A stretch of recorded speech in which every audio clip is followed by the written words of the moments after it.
On this episode of Luthorville, we're going to be doing a product review of the 2016 Ram 5500 Tradesman chassis cab truck.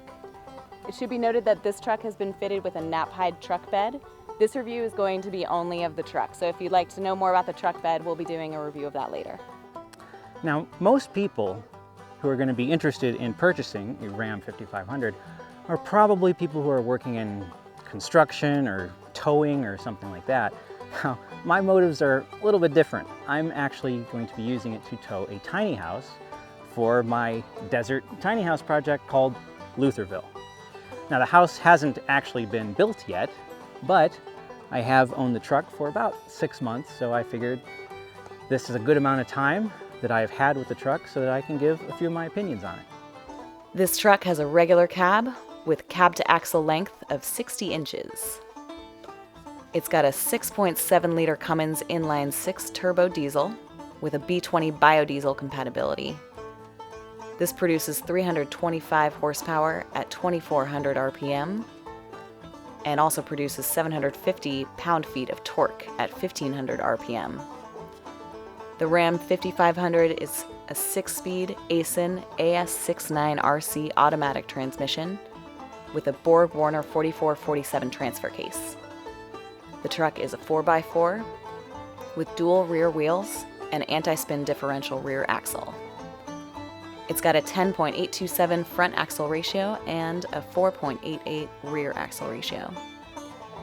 Some of the weight capacities of the truck are 19,000 pounds GVWR and 7,000 pounds front GAWR, 13,500 pounds rear GAWR. The Ram 5500's GCWR is 37,500 pounds, which means it has a payload without the Knapheide flatbed of 10,830 pounds and a max towing capacity of 29,180 pounds. The total base weight on the truck is 8,167 pounds.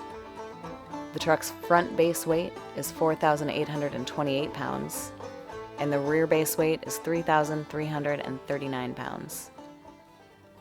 And here are some of the measurements with the Knapheide flatbed. It's 83 inches high, 96 inches wide with the mirrors closed, and 102 inches wide with the mirrors open. The 5500 with the flatbed is 20 feet 7 inches long. It's got a 144.5 inch wheelbase. Inside the cab, it's got a 40-inch headroom, and the step height to get up to the truck is 28.5 inches. The turning radius is 41.7 inches, with a 25.0 degree angle of approach and 27.4 degree angle of departure. Some of the custom options that I got with this truck are a 22 and a 52-gallon diesel fuel tank for a total of 74 gallons, which is actually the largest capacity among this class of trucks. I also have the plain old radio, nothing special, just AM, FM, and USB, of course, which is really cool. Maximum towing package. I have the forged aluminum wheels from Alcoa, the all-terrain tires, which are, again, 19.5 inch in diameter tires, so a little bit different. Red seat belts, which honestly, I just thought they would be kind of cool because I misunderstood and I thought that they were the center attached seat belts like you have in a race car, but they're not. So anyway, still cool. Trailer brake control, of course, for all the towing. A cloth 40-20-40 bench seat. Dual alternators rated at 440 amps. Biodiesel compatibility. A transfer case skid plate. Heavy duty front suspension group. A full-size spare rear sliding window. And the Park View rear backup camera. So Eric, you bought the truck at Shaver Automotive Group in Thousand Oaks. Why did you decide to go with them and not another dealership? Well, honestly, these types of trucks, because it's a commercial vehicle, they're not easy to find. Most dealerships, even in a city as large as Los Angeles, simply don't carry them. And one thing that I learned through this whole process that was kind of interesting, I actually had the truck custom made. Right. I picked out all the options and had it. Now, it's actually really difficult to get a dealership to do that for you most of the time. Okay. And I discovered the reason that this is hard is because dealers are actually paying money to keep cars on their lot. And that's why when you go into a dealership, if you ever try to buy anything custom, the salespeople are always turning you away from it and trying to get you to purchase things that are already there on the lot. Okay. Now, Shaver, the person that I dealt with was Mark Antonucci, who has been selling cars for 20 years. And he was fantastic. Not only was he really helpful and really cooperative, but he actually offered to have it custom made. Nice. And Shout out to Mark. yes. And so that's one of the biggest reasons that I went with Shaver, because as soon as he did that, I was like, oh, these are the people that I need to deal with. So Trying to get you what you want. yeah, exactly. Whereas some other dealerships that I talked to, no, Right. they weren't doing that. They're like, oh, we got this nice truck. And it's like, nah, I don't want that nice truck. You know? I'm good. Yeah. So Do you want to tell me about some of the customizable parts that you ended up putting on? no, not right now. We'll do that later. Great. Okay. Okie doke. So one of the reasons why we're able to get so much payload are the number of leaf springs that this truck has. It's 9 leaf springs. Yeah, I was actually really shocked when I saw that. You know, when I actually got my CDL and learned how to drive trucks in really big rigs, those have 7. So when I first bought this and I was looking underneath the truck and checking things out, I was pretty stunned when I saw that it had 9 leaf springs. So those of you who are considering a 5500, now you understand why it can carry so much payload. It's pretty incredible. Another really cool feature about it is that it has really large buttons and controls, which would probably be good for people in construction, somebody wearing work gloves a lot. Exactly. I mean, that's something that for me personally, you know, it doesn't make that much difference. But yeah, a lot of guys who are going to buy something like this, they're going to be working where it's really cold and working when they're having to wear big work gloves. And so yeah, having all these big controls really helps a lot because you don't have to take your gloves off every time. There are a couple things though that you should consider or remember when buying this truck. One of which is the odd shift patterns in the automatic transmission. Yeah, that's even mentioned in the manual, actually, that you can kind of have these weird shift patterns from time to time, especially if you're slowing down and things like that. The truck will kind of shift gears kind of hard. And it didn't really bother me when it happened because I had read it in the manual. Right. But it is a little disconcerting when it happens. But if you know ahead of time that that's just the normal function of the truck, then it doesn't freak you out quite as much. Don't freak out. Yeah, it's like, no, don't take it back to the dealer and have them look at it because it's fine. That's the way it's supposed to function. Yeah. A couple other things though that you should be aware of is that the depth gauge is not accurate. Yeah, and I'm really not sure why. Why would you make a gauge and then just tell people in the manual, yeah, it's not totally 100% accurate. Yeah. So what'll happen is, for example, when you completely fill up your def tank, you can drive prety far before the gauge even starts to move. Apparently, you can use up to about 25% of your def fluid before the gauge starts to move off of empty, or off of full, rather. For those who don't know, the DEF system actually transforms nitric oxide and nitrogen dioxide from the exhaust into water and nitrogen. Now, this is actually kind of useless because, as it turns out, according to the Journal of Geophysical Research, you could drive a new car back and forth across the United States 50 times, and you would still produce less than half as much nitric dioxide as a single lightning strike. So we all know that one of the most important things to have while you're driving are tunes. This is true. Eric has made sure that he has plenty of tunes. Yeah, now, see, in my geekiness, you're gonna be surprised that I would say this, I think, but you know, the whole point of Luthorville is, as I have said many times, it's about new technology. It's about figuring out all the kind of cool stuff, all the innovative things that are happening. And one of the things that gets me the most excited is the fact that I have a 128 gigabyte USB drive, which holds, as of right now, 6,000 songs. And that's only 40 gig. You can make so many mixtapes with that. So many. And it's all stored right here in this tiny, tiny space. Which you totally can't see on camera right now. Which you can't see. Yeah. But trust me, it's tiny. You remember just not that long ago, 20, 30 years ago, people would have those big CD changers. Right. And they would put in their trunk. And, you know, that would hold, what, 100 CDs. It was like an amazing thing. Crazy. And that would hold, well, I mean, how many songs are on a CD? Like 10? Right? Yeah. So, at the absolute most, you might have 1,000 songs in a gigantic thing that was stuck in your trunk. I have I have 5,000 songs on something that's literally the size of your thumb. Yeah. So. And it makes a lot of difference when you're you know, hooking up a trailer, when you're driving long distances. It's important to have. Yeah, absolutely. So Eric, you picked the Ram 5500. Why did you decide to go with a Ram instead of a Chevy or Ford? Well, after all the research that I was doing, there were actually a number of reasons. My grandfather actually worked for Chevy, so I would always kind of lean towards Chevrolet products. Mm-hmm.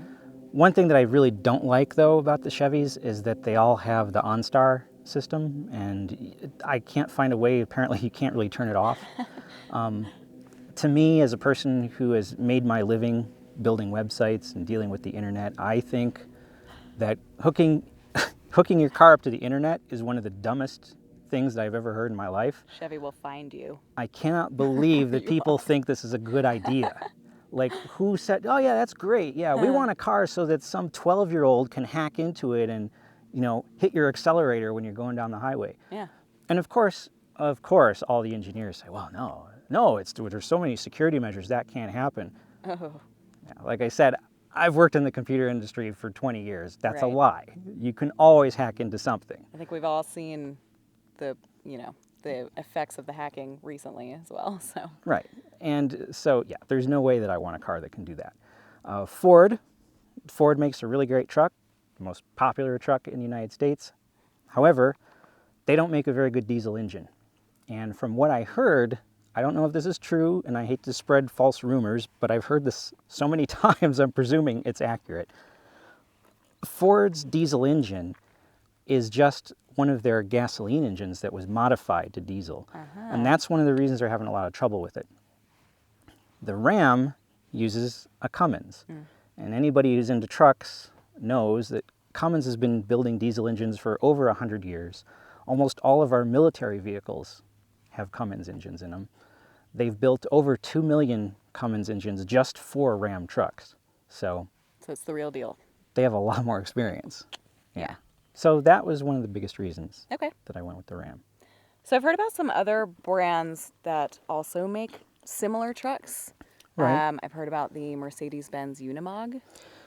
The Mercedes-Benz Unimog, as much as I am all about buying American products, I have to admit, and being part German, I guess it's okay for me to admit that, yes, Mercedes-Benz Unimog is it's truly one of the best trucks in the world. It's one of the most versatile trucks. Okay.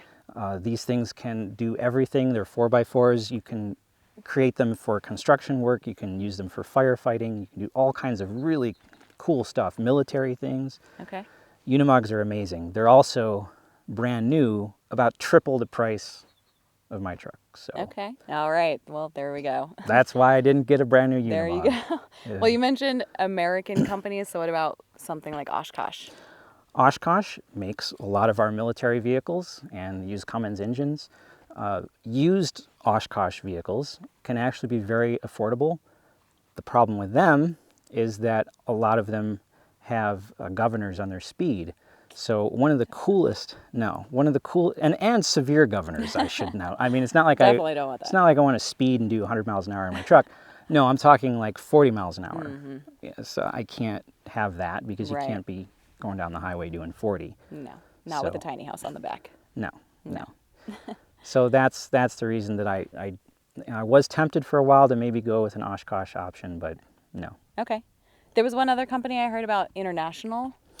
International, the trucking company, does make a truck that is kind of more in league with my Ram. The problem with that one is, for one thing, they're not four-wheel drive. Okay. Coming out here in the desert, I want to make sure I had four-wheel drive. Another issue with the International trucks is that most of them are so big that you have to have a CDL just to drive the truck. Got it. Now, I have a You CDL, have. but I did not have it when I originally bought the truck and I first owned it. So that was the thing. It was like, well, I have to have it before I even own the truck. So this one was one that I could own without Right. the CDL and drive it around. I just couldn't tow anything with it. Got it. Yeah. So there you go. That is the reason that I went with the Ram over all these other options. I think it's a good choice. It's pretty. It's a pretty truck. Girls. But this is one of the largest trucks that you can get without a CDL, correct? Yeah, and that's part of the reason I really wanted to get something like this. You know, for me, it was really about safety. That was the main issue of getting a truck that was really big and very powerful, because I figure if I'm towing something like that around, I don't want a vehicle that's barely capable of doing it. I wanted something that would be able to pull a trailer with no sweat at all. Yeah. And really the only other truck out there on the market that's similar to this would be the Ford F150. Yeah, that's really the only competition to this truck. There are trucks that are a lot bigger.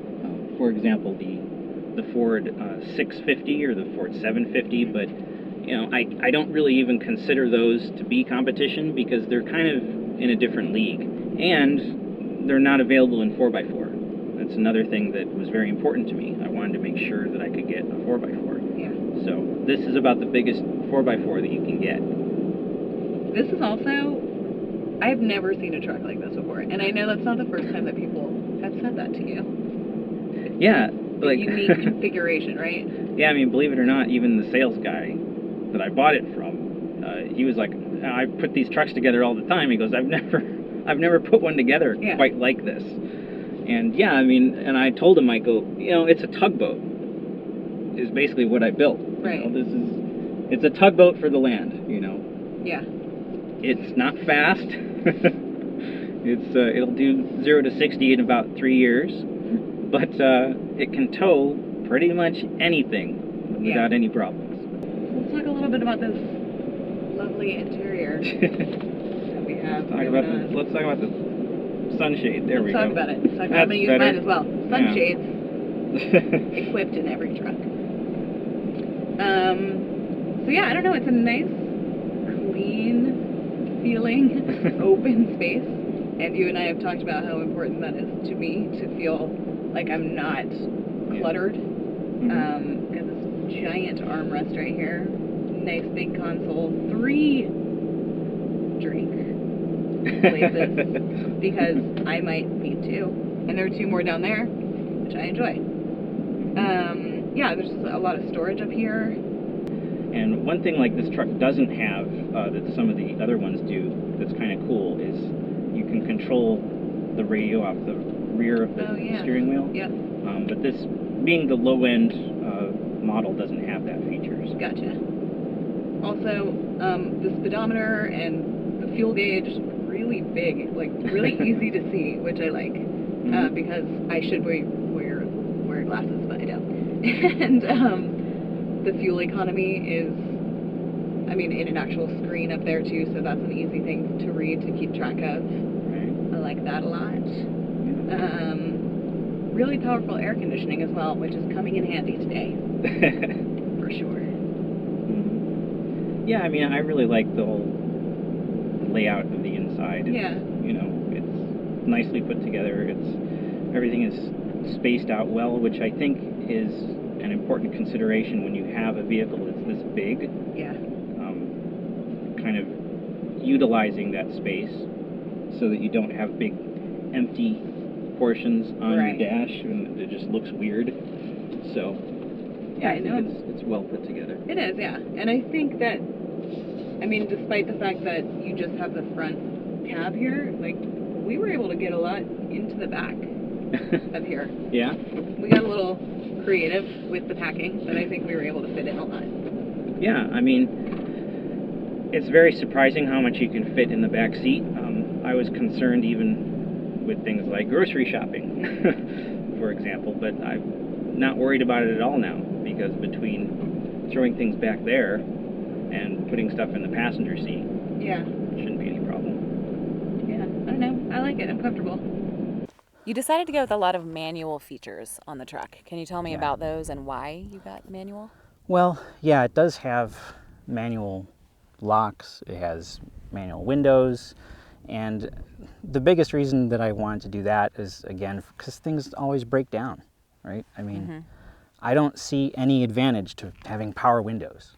I don't see any advantage to having power locks, you know? It's just roll the window down. Not when you're out here, obviously.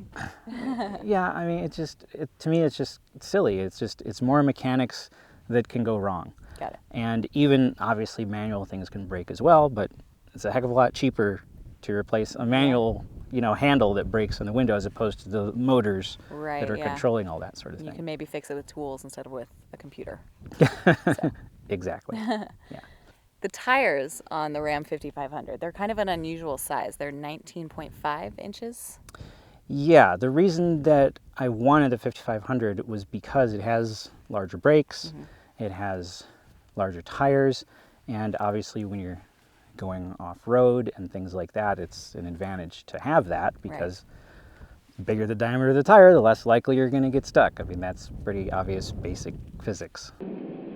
Let's discuss a few of the cons that we have with the Ram 5500. One of them is going to be some of the sighting, not being able to see the front bumper. Yeah, what do they call them? They call them like rookie bars for the truckers. Did you ever see on a big rig on the corners, they'll have those little poles with the lights on them? Okay. Yeah, those are rookie bars. Those are for, the guys that have a hard time seeing the corners of the truck.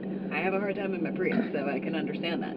Yeah, I could use some rookie bars on my 5500. I have a difficult time telling where the heck the front of the truck is. The front hood kind of slopes down, and then that's it. I can only see about a foot away from the windshield. We're in a little bit of a bubble up here, it seems like. And I obviously have a heck of a lot more than that. I've got probably a good 3 feet before I get to the front of the truck. So that makes me a little bit nervous sometimes as I'm driving around, because I can't quite see. I'm like, okay, am I close to that bush out here in the desert? Makes parallel parking a little difficult. Probably in the there. city. Did you feel that weird? There was one of the weird shifts. Yeah. A little jolt. Yeah. So that's normal. There's also a pretty gnarly blind spot right over here. Yeah, especially on the passenger side, which is in a lot of vehicles. I can't really blame the 5500 for being the 5500. It's like if you get any truck that's this size, you got to be really careful, especially out here in LA, because those little Lamborghinis and Ferraris and stuff like that. The Miata for sure. Yeah, they'll definitely. They just disappear over there. Now, for those of you who are living in the rest of the country, you don't have a lot of Ferraris and Lamborghinis driving around, but LA, we've got a lot of them. I'll see them once a week, easily. You might have to worry about Corvettes in other parts of the country. Those are pretty low. But yeah, be careful when you're switching lanes, because you can't see those suckers. Definitely. Another sort of a con is because the cabin is so high, it's quite a step up into it. So it's a 28.5 inch step, correct?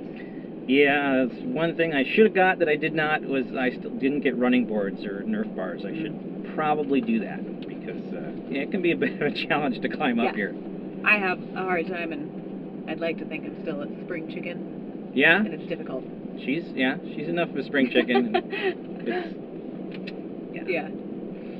The other thing that we did mention before is that the backup image for the camera is pretty tiny. Yeah, the backup image is actually in the rearview mirror, and it's really small. It's kind of useless. So there's that. Yeah. We also already mentioned the depth gauge, which is inaccurate. So again, putting a gauge into a truck and then saying that it's inaccurate doesn't really outfast us so much. Exactly. There was also a problem with getting locking gas caps. And also the locking def cap. Yeah, I was kind of surprised that you can't buy any of that stuff from Mopar, which is, the official aftermarket company for Dodge and Ram. So I do have locking caps, but I had to get those third party. So, right. Not a really big deal, but if you like to keep all your stuff original, you can't do that with this truck. You can't get Mopar caps. Right, would be nice. Yeah. Would be nice. Also, we do have this awesome USB that holds all of these songs, but unfortunately the sound system, the original sound system that comes with the truck, is not very strong. It's kind of a weak system. Yeah, I should have upgraded the radio. The biggest problem really is that the speakers are just in the front. If I had gotten the one that also has the back speakers, in fact, you can actually see the grills for where the speakers go. Yeah. But there just aren't speakers in there. I didn't want the really high-end stereo that you can get because it's, again, got too many bells and whistles that I wasn't interested in. But give me FM radio. Yeah, exactly. That's all I really need. Yeah. But. And lastly, although this is probably not going to be a shocker to anyone, this truck does not get great gas mileage. No, in my other Luthorville videos, I talked about the fact that I was very hesitant to buy any sort of four-wheel vehicle because I really loved having just the motorcycle. But honestly, for me, this is part of my house. Yeah. And that's how I can really justify it. So I don't mind quite as much, but when you ride a motorcycle for over a decade and you're getting about 50 miles to the gallon, yeah, and then you go down to 11, that's kind of brutal. Hard to swallow, a little bit. Yeah. There are a lot of pros, though, to this truck, to this cabin, but a couple of them are the cruise control and the exhaust brake, which I know you love both of them. The cruise control is freaking amazing. Okay, it's one of the most incredible features of this truck, and that's not something that I would ever expect to say about a truck. However, the Ram 5500 has a really cool exhaust brake, which is similar to a Jake brake on a big rig. And what this thing basically does is it allows back pressure from the engine, from the exhaust, to slow the truck down.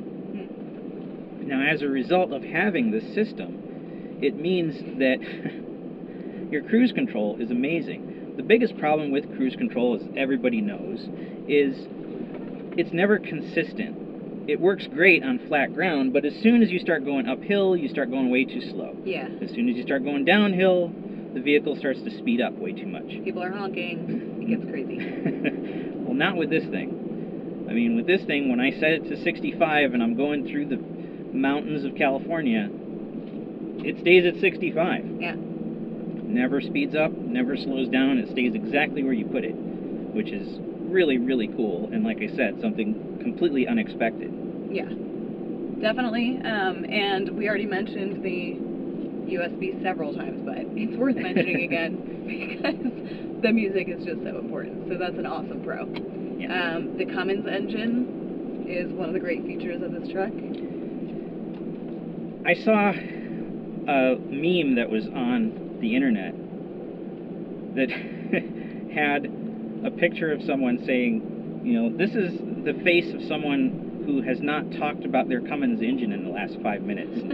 They looked like really stressed out. Basically joking around about the fact that, any truck guy who has a Cummins is always talking about it and bragging about it, because the Cummins engines are amazing. They're bulletproof.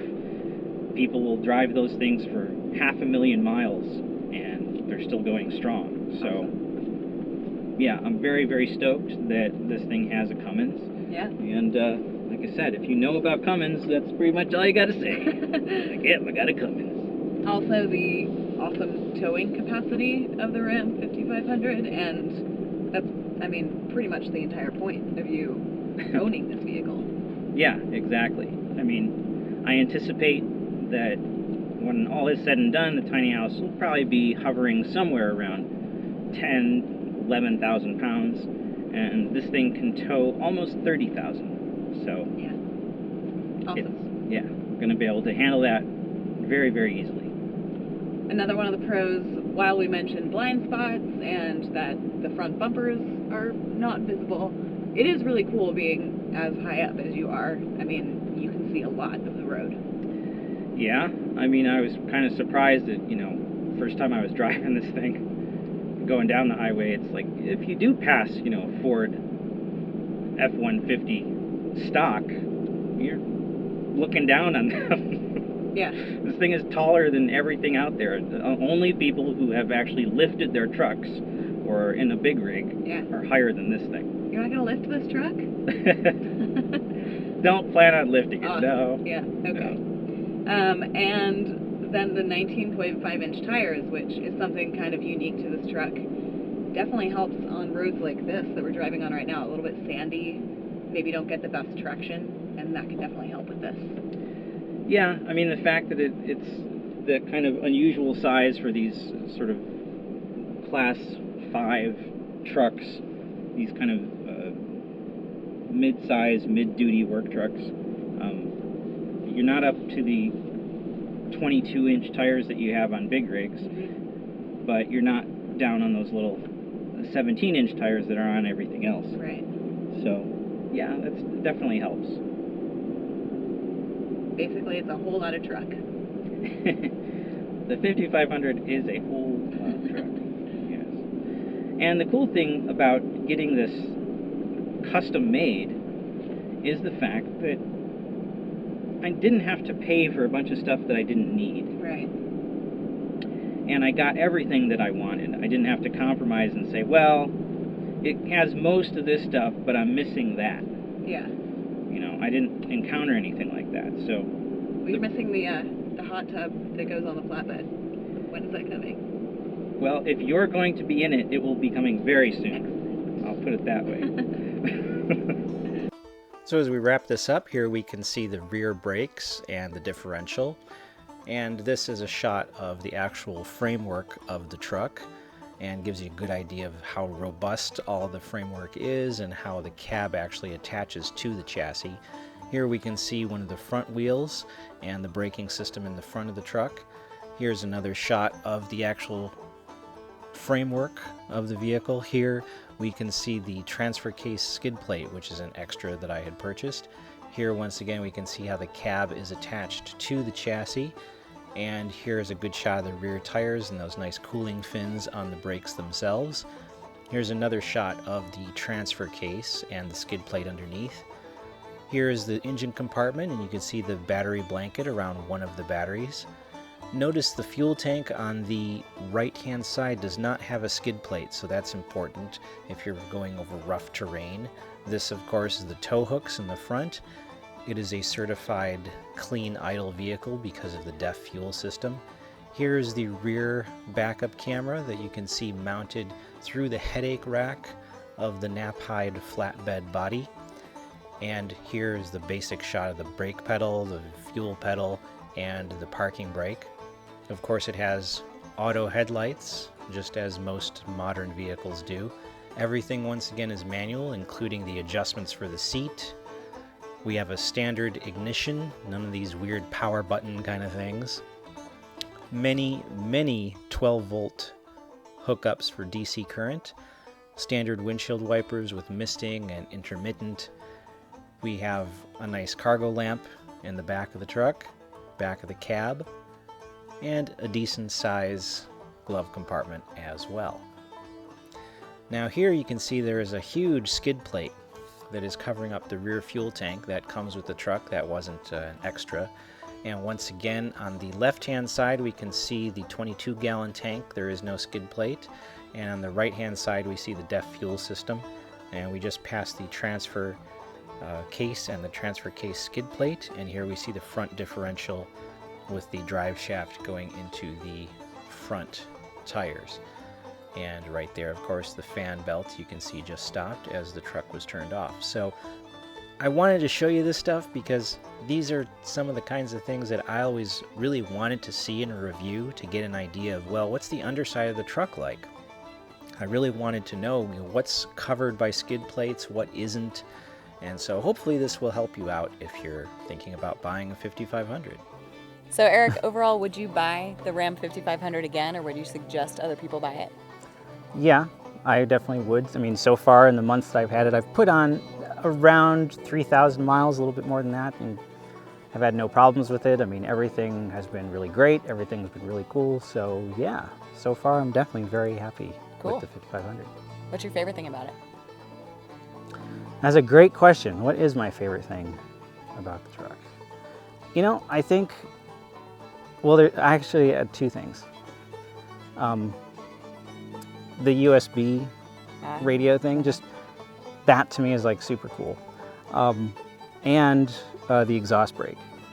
It's just really neat, and it's surprising all the capabilities that that gives to the truck.